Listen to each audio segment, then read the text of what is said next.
Kita ke berita terakhir, Tribuners. Dugaan korupsi pembangunan SMA Negeri 29 SPP naik ke penyidikan.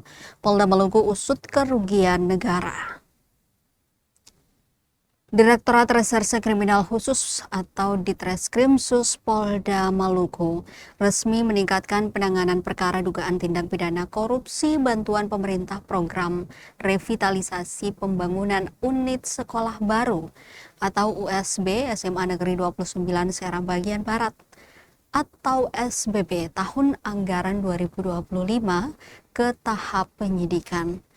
Peningkatan status perkara tersebut dimulai sejak Selasa 19 Mei berdasarkan surat perintah penyidikan dan surat pemberitahuan dimulainya penyidikan yang telah diterbitkan penyidik.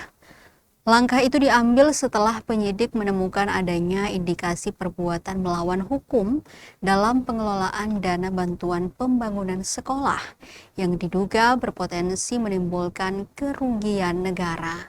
Direktur Reserse Kriminal Khusus Polda Maluku, Kombes Pol Peter Yanotama, mengatakan proses penyidikan kini difokuskan untuk mengungkap pihak-pihak yang bertanggung jawab serta menghitung nilai kerugian negara dalam proyek pembangunan tersebut. Menurutnya, peningkatan status perkara ke tahap penyidikan merupakan bentuk keseriusan Polda Maluku dalam memberantas praktik korupsi, terutama yang berkaitan dengan sektor pendidikan. Ia menegaskan penyidikan akan dilakukan secara profesional, objektif, dan transparan guna memastikan seluruh proses hukum berjalan akuntabel. Kasus dugaan korupsi dana pembangunan sekolah tersebut kini menjadi perhatian serius aparat penegak hukum. Mengingat program revitalisasi dan pembangunan unit sekolah baru merupakan bagian penting dalam mendukung peningkatan kualitas pendidikan di daerah. Sementara itu, Kabid Humas Polda Maluku, Kombes Pol Rusitah Umasugi menegaskan bahwa institusinya berkomitmen mendukung tata kelola anggaran yang bersih dan bebas dari praktik korupsi.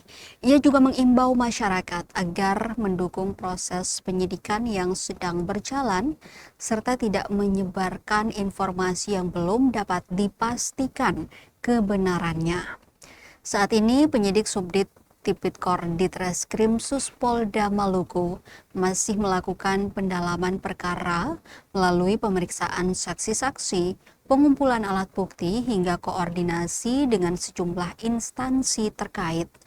Penyidik juga tengah menelusuri aliran penggunaan anggaran dalam proyek pembangunan unit sekolah baru SMA Negeri 29 SPB guna mengungkap secara menyeluruh dugaan penyimpangan yang terjadi.